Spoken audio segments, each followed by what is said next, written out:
دوستو، اگر آپ اپنے بیٹے یا بیٹی کا رشتہ پکا کرنے سے پہلے 9 باتیں نوٹ نہیں کریں گے تو یاد رکھیے گا، فیصلہ واقعی مہنگا بھی پڑ سکتا ہے۔ مہنگا صرف اس لیے نہیں کہ بعد میں طلاق ہو جائے یا رشتہ ٹوٹ جائے، بلکہ اس لیے کہ ایک غلط فیصلہ آپ کے گھر کا سکون، اولاد کی خوشیاں، خاندان کی عزت اور برسوں کی دعائیں بھی آزمائش میں بدل سکتا ہے۔ افسوس یہ ہے کہ زیادہ تر لوگ رشتہ طے کرتے وقت صرف چہرہ، تعلیم، نوکری یا دولت دیکھتے ہیں، مگر وہ 9 حقیقتیں نہیں دیکھتے جن پر آئندہ پوری ازدواجی زندگی کھڑی ہونے والی ہوتی ہے۔ آج ہم انہی 9 باتوں سے پردہ اٹھائیں گے، کیونکہ رشتہ پکا کرنے سے پہلے اگر یہ 9 باتیں نوٹ نہ کی جائیں تو بعد میں پچھتاوا، آنسو اور بے بسی انسان کے کسی کام نہیں آتے، اور اس وقت واقعی فیصلہ مہنگا پڑ چکا ہوتا ہے۔ دوستو، ذرا اپنے ذہن میں ایک منظر زندہ کیجئے۔ ایک گھر میں شادی کی خوشیاں تھیں، دعائیں تھیں، مبارکبادیں تھیں، ہر چہرے پر مسکراہٹ تھی، لیکن چند ہی مہینوں بعد وہی گھر خاموش آہوں، روز کے جھگڑوں، بے سکونی اور پچھتاووں کی تصویر بن گیا۔ سوال یہ ہے کہ آخر ایسا کیوں ہوا؟ کیا قسمت بدل گئی تھی، یا فیصلہ کرتے وقت کوئی ایسی حقیقت نظر انداز کر دی گئی تھی جس کی قیمت پوری زندگی ادا کرنی پڑی؟ غور کرنے کی بات یہ ہے کہ رشتہ پکا کرنے سے پہلے اگر یہ 9 باتیں نوٹ نہ کی جائیں تو فیصلہ واقعی مہنگا بھی پڑ سکتا ہے۔ ایسا مہنگا کہ بعض لوگ اپنی بیٹی کی ہنسی، اپنے بیٹے کا سکون، اپنے والدین کی عزت اور اپنے خاندان کا چین تک کھو بیٹھتے ہیں۔ اس وقت نہ مشورے کام آتے ہیں، نہ معافیہ، نہ آنسو، نہ ہی یہ جملہ کہ کاش ہمیں پہلے کسی نے خبردار کر دیا ہوتا۔ لیکن حقیقت اس سے بھی زیادہ چونکا دینے والی ہے، کیونکہ آج ہم جن 9 باتوں سے پردہ اٹھانے والے ہیں وہ صرف رشتہ منتخب کرنے کے اصول نہیں، بلکہ وہ ترازو ہیں جن پر بعض اوقات پوری زندگی کا سکون یا پوری زندگی کی آزمائش تول دی جاتی ہے۔ دوستو، کبھی کسی باغ میں ایسا درخت دیکھا ہے جو باہر سے ہرا بھرا ہو مگر اندر سے دیمک اسے کھوکھلا کر چکی ہو؟ دور سے دیکھنے والا اسے مضبوط سمجھتا ہے، لیکن پہلا تیز جھونکا آتے ہی وہ زمین پر گر جاتا ہے۔ حیرت کی بات یہ ہے کہ بہت سے رشتوں کی کہانی بھی کچھ ایسی ہی ہوتی ہے۔ لوگ ظاہری خوبصورتی، اعلیٰ تعلیم، اچھی نوکری اور بڑے خاندان کو دیکھ کر مطمئن ہو جاتے ہیں، مگر وہ بنیاد دیکھنا بھول جاتے ہیں جس پر پوری ازدواجی زندگی کھڑی ہونے والی ہوتی ہے۔ اب ایک ایسا سوال جو شاید آپ کے ذہن میں بھی آ رہا ہو، کیا واقعی کسی انسان کی اصل پہچان اس کے الفاظ سے ہوتی ہے یا اس کے کردار سے؟ یہی وہ مقام ہے جہاں زیادہ تر فیصلے غلط ہو جاتے ہیں۔ اکثر لوگ رشتہ دیکھنے جاتے ہیں تو چند گھنٹوں کی ملاقات میں مسکراہٹیں دیکھ لیتے ہیں، مہمان نوازی دیکھ لیتے ہیں، خوبصورت لباس دیکھ لیتے ہیں، لیکن یہ نہیں دیکھتے کہ اس گھر کے لوگ غصہ آنے پر کیسے بدل جاتے ہیں، اختلاف ہونے پر ان کی زبان کیسی ہو جاتی ہے، وعدہ کرنے کے بعد اسے نبھاتے بھی ہیں یا نہیں، دوسروں کی عزت کرتے ہیں یا صرف اپنے مفاد کو ترجیح دیتے ہیں۔ یہاں ایک باریک نکتہ سمجھنا ضروری ہے، رشتہ کبھی الفاظ سے نہیں چلتا، کردار سے چلتا ہے، کیونکہ خوبصورت جملے چند لمحوں کے لیے متاثر کر سکتے ہیں، مگر اچھا کردار پوری زندگی سکون دیتا ہے۔ اس لیے دانا لوگ ہمیشہ کہتے تھے کہ انسان کی تعریف اس کے سامنے مت سنو، بلکہ اس کے ساتھ رہنے والوں سے پوچھو کہ اس کا اصل مزاج کیا ہے۔ یہی وجہ ہے کہ نیک سیرت انسان معمولی حالات میں بھی سکون بانٹتا ہے، جبکہ خراب کردار والا شخص دولت کے ڈھیر پر بیٹھ کر بھی گھر کو بے سکونی میں بدل دیتا ہے۔ اب ذرا اس منظر کو اپنے ذہن میں زندہ کیجئے۔ ایک گھر ایسا بھی ہوتا ہے جہاں مہمان آتے ہیں تو ہر چہرے پر مسکراہٹ ہوتی ہے، لہجے میں مٹھاس ہوتی ہے، الفاظ میں شائستگی ہوتی ہے، اور ہر شخص دوسرے کو عزت دیتا دکھائی دیتا ہے، لیکن جیسے ہی دروازہ بند ہوتا ہے وہی زبانیں ایک دوسرے کو زخمی کرنا شروع کر دیتی ہیں۔ وہاں طنز معمول ہوتا ہے، تذلیل مزاج بن چکی ہوتی ہے، اور غصے میں ایسے جملے بولے جاتے ہیں جو برسوں تک دل پر زخم چھوڑ دیتے ہیں۔ سوال یہ ہے کہ آپ اپنی بیٹی یا اپنے بیٹے کو کس ماحول کے حوالے کرنے جا رہے ہیں؟ یہاں ایک باریک نقطہ سمجھنا ضروری ہے۔ بہت سے لوگ رشتہ طے کرتے وقت یہ ضرور پوچھتے ہیں کہ لڑکا کیا کماتا ہے، لڑکی نے کتنی تعلیم حاصل کی ہے، گھر کتنا بڑا ہے، لیکن شاید ہی کوئی یہ سوال کرتا ہو کہ اس خاندان کے لوگ غصے میں کس زبان کا استعمال کرتے ہیں، اختلاف کے وقت ان کے الفاظ کیسے ہوتے ہیں، کیا وہ عزت سے بات کرتے ہیں یا ذلیل کر کے اپنی بات منواتے ہیں؟ یاد رکھیے، گھر دیواروں سے نہیں لہجوں سے آباد ہوتی ہیں۔ اگر کسی خاندان میں عزت سے بات کرنے کی روایت ختم ہو چکی ہو تو وہاں محبت زیادہ دیر زندہ نہیں رہتی، کیونکہ تلوار کا زخم وقت کے ساتھ بھر جاتا ہے، مگر زبان کا زخم بعض اوقات پوری زندگی انسان کے دل سے نہیں نکلتا۔ رسول اللہ صلی اللہ علیہ وآلہ وسلم نے فرمایا، جو اللہ اور آخرت کے دن پر ایمان رکھتا ہو اسے چاہیے کہ بھلی بات کہے یا خاموش رہے۔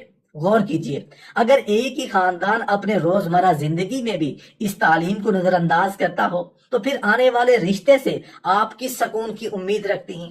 ذرا اپنے آپ سے ایک سوال کیجئے، اگر آج چند رسمی ملاقاتوں میں سب کچھ اچھا لگ رہا ہو، لیکن شادی کے چند ماہ بعد آپ کو معلوم ہو کہ اس گھر میں احترام سے زیادہ سخت لہجے بولے جاتے ہیں، تو کیا اس وقت واپسی اتنی آسان ہوگی؟ اسی لیے رشتہ پکا کرنے سے پہلے خاندان کی زبان ضرور نوٹ کیجئے، کیونکہ بعض اوقات ایک تلخ لہجہ وہ نقصان کر جاتا ہے جو غربت، بیماری یا مالی پریشانی بھی نہیں کر پاتی۔ اور یاد رکھیے، اگر یہ حقیقت نظر انداز ہو گئی تو فیصلہ واقعی مہنگا بھی پڑ سکتا ہے۔ دوستو، کوئی بھی گھر ایسا نہیں جہاں کبھی اختلاف نہ ہو، لیکن اصل امتحان اختلاف کا ہونا نہیں بلکہ اختلاف کو سنبھالنے کا طریقہ ہوتا ہے۔ کچھ خاندان ایسے ہوتے ہیں جہاں مسئلہ پیدا ہوتا ہے، لوگ بیٹھتے ہیں، ایک دوسرے کی بات سنتے ہیں، معاف کرتے ہیں، سمجھوتا کرتے ہیں، اور گھر پہلے سے زیادہ مضبوط ہو جاتا ہے۔ لیکن کچھ گھر ایسے بھی ہوتے ہیں جہاں معمولی سی بات پورے خاندان کی جنگ بن جاتی ہے، ایک جملہ کئی دنوں کی ناراضگی میں بدل جاتا ہے، ایک غلط فہمی مہینوں کی دوری بن جاتی ہے، اور ایک چھوٹا سا مسئلہ ہمیشہ کے لیے رشتے توڑ دیتا ہے۔ یہی وہ مقام ہے جہاں پوری تصویر بدل جاتی ہے۔ اکثر لوگ یہ دیکھنا بھول جاتے ہیں کہ جس خاندان میں وہ رشتہ کر رہے ہیں وہ اختلاف آنے پر کون آگ بجھاتا ہے اور کون آگ میں تیل ڈالتا ہے۔ کیا وہاں بزرگ انصاف سے فیصلہ کرتے ہیں یا ہر شخص صرف اپنے خون کے رشتے کا ساتھ دیتا ہے؟ کیا وہاں معافی دینے کی روایت ہے یا ہر غلطی کو زندگی بھر یاد رکھا جاتا ہے؟ قرآن کریم بار بار اصلاح، صلح اور درگزر کی تعلیم دیتا ہے، کیونکہ جس گھر میں معافی ختم ہو جائے وہاں سکون بھی زیادہ دیر نہیں ٹھہرتا۔ ذرا اپنے آپ سے ایک سوال کیجئے، اگر کل کو آپ کی بیٹی یا بیٹا کسی چھوٹے سے اختلاف کا شکار ہو جائے تو کیا وہ خاندان مسئلہ حل کرے گا یا مسئلے کو پوری زندگی کا عذاب بنا دے گا؟ یہ سوال معمولی نہیں، یہی وہ سوال ہے جو بعض اوقات پوری ازدواجی زندگی کا فیصلہ کر دیتا ہے۔ اسی لیے رشتہ پکا کرنے سے پہلے اختلاف حل کرنے کا انداز ضرور نوٹ کیجئے، کیونکہ اگر یہ ایک حقیقت آپ سے چھپ گئی تو فیصلہ واقعی مہنگا بھی پڑ سکتا ہے۔ لیکن ذرا ٹھہریے، اگر آپ کو لگ رہا ہے کہ سب سے اہم باتیں یہی تھیں تو شاید آپ غلطی کر رہے ہیں، کیونکہ اگلے مرحلے میں ہم ان 3 حقیقتوں سے پردہ اٹھائیں گے جنہیں نظر انداز کرنے والے لوگ اکثر پوری زندگی خاموشی سے اپنے فیصلے کی قیمت ادا کرتے رہتے ہیں۔ دوستو، ہر گھر میں پیسہ آتا ہے، خرچ ہوتا ہے، کم ہوتا ہے، زیادہ بھی ہوتا ہے، لیکن گھر کو تباہ کرنے والی چیز ہمیشہ پیسے کی کمی نہیں ہوتی بلکہ پیسے کے بارے میں سوچ ہوتی ہے۔ یہی وہ مقام ہے جہاں پوری تصویر بدل جاتی ہے۔ بہت سے لوگ رشتہ کرتے وقت صرف یہ پوچھتے ہیں کہ آمدنی کتنی ہے، کاروبار کتنا بڑا ہے، جائیداد کتنی ہے، مگر وہ یہ جاننے کی کوشش ہی نہیں کرتے کہ اس خاندان میں رزق کی قدر کی جاتی ہے یا صرف دولت کی۔ کیا وہاں حلال اور حرام کی تمیز ہے؟ کیا وہاں قناعت سکھائی جاتی ہے؟ یا ہر وقت دوسروں کی دولت دیکھ کر اپنی قسمت کو کوسا جاتا ہے؟ کیا وہاں شکر کی زبان بولی جاتی ہے؟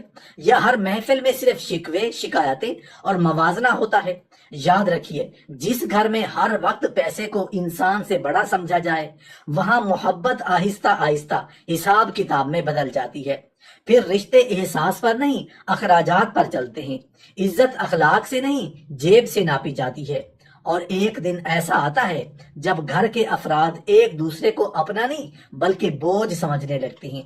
اللہ تعالیٰ نے قرآن کریم میں فرمایا کہ اللہ ہی ہے جس کے لیے چاہتا ہے رزق کشادہ کرتا ہے، جس کے لیے چاہتا ہے تنگ کر دیتا ہے۔ اس لیے ایمان والا انسان رزق پر تکبر بھی نہیں کرتا، تنگی میں مایوس بھی نہیں ہوتا۔ ذرا اپنے آپ سے ایک سوال کیجئے، اگر آج دولت دیکھ کر رشتہ طے کر لیا لیکن چند سال بعد دولت کم ہو گئی تو کیا وہ رشتہ بھی کمزور ہو جائے گا؟ اسی لیے رشتہ پکا کرنے سے پہلے یہ ضرور دیکھ لیں کہ اس خاندان کا تعلق صرف دولت سے ہے یا اللہ پر توکل سے، کیونکہ اگر یہ حقیقت نظر انداز ہو گئی تو فیصلہ واقعی مہنگا بھی پڑ سکتا ہے۔ اب ایک ایسا سوال جو شاید آپ کے ذہن میں بھی آ رہا ہو، کیا کسی گھر کی اصل پہچان اس کی عمارت سے ہوتی ہے؟ نہیں، کسی بھی گھر کا اصل چہرہ اس وقت سامنے آتا ہے جب اس گھر میں موجود عورتوں کے ساتھ ہونے والا برتاؤ دیکھا جائے۔ یہاں ایک باریک نکتہ سمجھنا ضروری ہے۔ اگر کسی خاندان میں ماں کی عزت نہیں، بہن کی رائے کی کوئی اہمیت نہیں، بہو کو صرف ذمہ داری سمجھا جاتا ہے اور بیٹی کو صرف بوجھ سمجھ کر پالا جاتا ہے، تو یقین جان لیجئے وہاں آنے والا ہر نیا رشتہ بھی اسی سوچ کا شکار ہوگا۔ رسول اللہ صلی اللہ علیہ وآلہ وسلم نے فرمایا، تم میں سے بہترین وہ ہے جو اپنے گھر والوں کے لیے بہترین ہو۔ یہ حدیث صرف ایک نصیحت نہیں بلکہ رشتہ منتخب کرنے کا معیار بھی ہے۔ غور کرنے کی بات یہ ہے کہ کیا اس گھر کے مرد عورتوں سے احترام سے بات کرتی ہیں؟ کیا عورت کی عزت صرف مہمانوں کے سامنے کی جاتی ہے یا تنہائی میں بھی؟ کیا فیصلوں میں عورت کو عزت دی جاتی ہے یا صرف حکم سنایا جاتا ہے؟ ذرا اپنے دل سے پوچھئے، اگر آج یہ حقیقت دیکھے بغیر رشتہ طے کر دیا تو کل آپ کی بیٹی یا بہو کس حال میں زندگی گزارے گی؟ اسی لیے رشتہ پکا کرنے سے پہلے یہ ضرور دیکھ لیجئے کہ اس خاندان میں عورت کی عزت رسم ہے یا کردار، کیونکہ اگر یہ ایک حقیقت آپ سے چھپ گئی تو فیصلہ واقعی مہنگا بھی پڑ سکتا ہے۔ دوستو، بعض لوگ دین کی بات بہت خوب کرتے ہیں لیکن ان کے معاملات دین کے مطابق نہیں ہوتے۔ نماز کا ذکر ہوگا مگر امانت میں خیانت بھی ہوگی، قرآن کی تلاوت ہوگی مگر زبان دوسروں کے دل زخمی کرتی ہوگی، دعا کے لیے ہاتھ اٹھیں گے مگر ظلم سے ہاتھ نہیں رکیں گے۔ یہی وہ لمحہ ہے جہاں ایک مومن اپنے عام انسان کی سوچ الگ ہو جاتی ہے۔ رشتہ کرتے وقت صرف یہ نہ دیکھیے کہ گھر میں قرآن رکھا ہوا ہے یا نہیں، یہ دیکھیے کہ قرآن کی تعلیمات اس گھر کے اخلاق میں بھی نظر آتی ہیں یا نہیں۔ کیا وہاں جھوٹ سے نفرت کی جاتی ہے؟ کیا وعدہ نبھایا جاتا ہے؟ کیا امانت کی حفاظت کی جاتی ہے؟ کیا غیبت سے بچا جاتا ہے؟ کیونکہ عبادت انسان کو اللہ سے جوڑتی ہے لیکن اخلاق اللہ کے بندوں سے جوڑتی ہیں، اور جہاں یہ دونوں جمع ہو جائیں وہی گھر حقیقی سکون کا گھر بنتا ہے۔ ذرا اپنے آپ سے ایک سوال کیجئے، اگر آج آپ نے صرف ظاہری دینداری کو دیکھ کر فیصلہ کر لیا لیکن چند ماہ بعد کردار اس کے برعکس نکلا تو کیا اس وقت واپسی ممکن ہوگی؟ اسی لیے رشتہ پکا کرنے سے پہلے یہ ضرور دیکھ لیجئے کہ اس خاندان کا دین صرف الفاظ میں ہے یا عمل میں، کیونکہ اگر یہ حقیقت نظر انداز ہو گئی تو فیصلہ واقعی مہنگا بھی پڑ سکتا ہے۔ لیکن ابھی سب سے اہم حقیقتیں باقی ہیں، کیونکہ آخری مرحلے میں ہم ان 3 رازوں سے پردہ اٹھائیں گے جو اکثر رشتہ طے کرتے وقت نظر انداز کر دیے جاتی ہیں، اور بعد میں یہی 3 غلطیاں پوری زندگی کا سب سے بڑا پچھتاوا بن جاتی ہیں۔ دوستو، انسان کی اصل پہچان اس وقت نہیں ہوتی جب ہر کام اس کی مرضی کے مطابق چل رہا ہو، بلکہ اس وقت ہوتی ہے جب اس کی مرضی کے خلاف کوئی بات ہو جائے۔ یہی وہ لمحہ ہے جہاں اصل کردار سامنے آتا ہے۔ بہت سے لوگ رشتہ کرتے وقت مسکراہٹیں دیکھ لیتے ہیں، خوش اخلاقی دیکھ لیتے ہیں، مہمان نوازی دیکھ لیتے ہیں، مگر یہ نہیں دیکھتے کہ غصے کی حالت میں اس گھر کے لوگوں کا رویہ کیا ہوتا ہے۔ کیا وہ اپنی زبان پر قابو رکھتے ہیں؟ کیا وہ غصے میں بھی انصاف کرتے ہیں؟ یا ایک لمحے کا غصہ برسوں کے تعلقات جلا کر رکھ دیتا ہے؟ رسول اللہ صلی اللہ علیہ وآلہ وسلم کے پاس ایک شخص آیا نصیحت طلب کی۔ آپ صلی اللہ علیہ وآلہ وسلم نے فرمایا غصہ نہ کرو، پھر بار بار یہی فرمایا غصہ نہ کرو۔ غور کرنے کی بات یہ ہے، اگر ایک خاندان میں ہر اختلاف چیخو پکار، دھمکی، بے عزتی یا تعلق ختم کرنے تک پہنچ جاتا ہو تو وہاں سکون کتنے دن زندہ رہ سکتا ہے؟ ذرا اپنے آپ سے ایک سوال کیجئے، اگر کل کو آپ کی بیٹی یا آپ کا بیٹا کسی ایسے ماحول میں پہنچ جائے جہاں غصہ عقل پر غالب ہو تو کیا صرف یہ کہہ دینا کافی ہوگا کہ قسمت میں یہی لکھا تھا؟ اس لیے رشتہ پکا کرنے سے پہلے یہ ضرور دیکھ لیجئے کہ اس خاندان میں غصہ قابو میں رکھا جاتا ہے یا غصہ ہی سب پر قابض ہے، کیونکہ اگر یہ ایک حقیقت آپ سے چھپ گئی تو فیصلہ واقعی مہنگا بھی پڑ سکتا ہے۔ اب ذرا اس منظر کو اپنے ذہن میں زندہ کیجئے۔ کچھ خاندان ایسے ہوتے ہیں جہاں ہر تقریب میں ہنسی سنائی دیتی ہے، تصویریں خوبصورت آتی ہیں، مہمان متاثر ہو جاتے ہیں، لیکن جیسے ہی دروازے بند ہوتے ہیں دل بھی ایک دوسرے سے بند ہو جاتے ہیں۔ ایک دوسرے سے بات صرف ضرورت کے وقت ہوتی ہے، محبت کم، مفاد زیادہ ہوتا ہے، تعریف سامنے اور شکایت پیچھے کی جاتی ہے۔ یہی وہ حقیقت ہے جسے اکثر لوگ دیکھ ہی نہیں پاتے۔ وہ سمجھتے ہیں کہ خاندان بہت ملنسار ہے، حالانکہ وہ صرف رسمیں نبھا رہا ہوتا ہے، رشتے نہیں۔ ذرا غور کیجئے، کیا وہ لوگ مشکل وقت میں بھی ایک دوسرے کے ساتھ کھڑے ہوتے ہیں؟ کیا وہ بیمار پرسی کرتے ہیں؟ کیا وہ کمزوروں کا سہارا بنتے ہیں؟ یا صرف خوشیوں میں اکٹھے ہوتے ہیں اور آزمائش میں ایک دوسرے کو تنہا چھوڑ دیتے ہیں؟ یہاں ایک باریک نکتہ سمجھنا بہت ضروری ہے۔ جس خاندان میں اخلاق زندہ ہو وہاں معمولی وسائل بھی سکون دیتے ہیں، لیکن جہاں تعلقات صرف مفاد پر کھڑے ہوں وہاں محلات بھی بے سکونی کو نہیں روک سکتے۔ ذرا اپنے دل سے پوچھئے، اگر آج ظاہری میل جول دیکھ کر رشتہ طے کر دیا لیکن کل معلوم ہوا کہ اس خاندان میں دل نہیں ملتے، صرف لوگ ملتے ہیں، تو اس احساس کی قیمت کون ادا کرے گا؟ اسی لیے رشتہ پکا کرنے سے پہلے یہ ضرور دیکھ لیجئے کہ وہاں رشتے دلوں سے جڑے ہیں یا صرف دنیا کے فائدوں سے، کیونکہ اگر یہ حقیقت نظر انداز ہو گئی تو فیصلہ واقعی مہنگا بھی پڑ سکتا ہے۔ نویں اور سب سے اہم حقیقت، رشتہ پکا کرنے سے پہلے استخارہ، دعا اور اللہ سے رہنمائی مانگے بغیر کبھی فیصلہ نہ کیجیے، ورنہ فیصلہ مہنگا بھی پڑ سکتا ہے۔ سب سے اہم سوال، اگر تحقیق کر لی جائے، ہر خاندان کو دیکھ لیا جائے، ہر بات معلوم کر لی جائے تو کیا پھر بھی غلطی ہو سکتی ہے؟ جی ہاں، کیونکہ انسان صرف ظاہر دیکھ سکتا ہے جبکہ دلوں کے راز صرف اللہ جانتا ہے۔ یہی وہ مقام ہے جہاں ایک مومن اور عام انسان کی سوچ الگ ہو جاتی ہے۔ عقل تحقیق کرتی ہے، تجربہ مشورہ دیتا ہے، لیکن فیصلے بھی برکت اللہ دیتا ہے۔ اس لیے رسول اللہ صلی اللہ علیہ وآلہ وسلم نے اپنی امت کو استخارہ سکھایا تاکہ جب انسان کسی اہم معاملے میں کھڑا ہو تو اپنے رب سے خیر طلب کرے، کیونکہ بندہ مستقبل نہیں جانتا لیکن اس کا رب ہر آنے والے دن کو جانتا ہے۔ کتنے ہی رشتے ایسے تھے جو ظاہراً بہترین نظر آتے تھے مگر انجام تکلیف دہ ہوا، اور کتنے ہی رشتے ایسے تھے جنہیں لوگ معمولی سمجھ رہے تھے مگر اللہ نے ان میں ایسی محبت، سکون اور برکت رکھ دی کہ وہ پوری زندگی کے لیے رحمت بن گئے۔ ذرا اپنے آپ سے ایک آخری سوال کیجئے، کیا میں اپنی زندگی کے سب سے بڑے فیصلے میں صرف لوگوں کی رائے پر اعتماد کروں گا یا اس رب سے بھی رہنمائی مانگوں گا جو دل، آنے والے کل اور ہر فیصلے کے انجام کو جانتا ہے؟ دوستو، یہی وہ آخری حقیقت ہے جس پر پورا اسکرپٹ کھڑا ہے۔ رشتہ صرف دو افراد کا ملاپ نہیں، دو خاندانوں، دو تربیتوں، دو مزاجوں اور دو مستقبلوں کا فیصلہ ہوتا ہے۔ اس لیے رشتہ پکا کرنے سے پہلے ان 9 باتوں کو ضرور نوٹ کیجئے گا، ورنہ فیصلہ واقعی مہنگا بھی پڑ سکتا ہے۔ اللہ تعالیٰ سے دعا ہے کہ وہ ہر مسلمان کو ایسا فیصلہ کرنے کی توفیق عطا فرمائے جس میں دین بھی ہو، محفوظ رہے، عزت بھی، محبت بھی اور دونوں خاندانوں کے لیے خیر و برکت بھی۔ آمین یا رب العالمین۔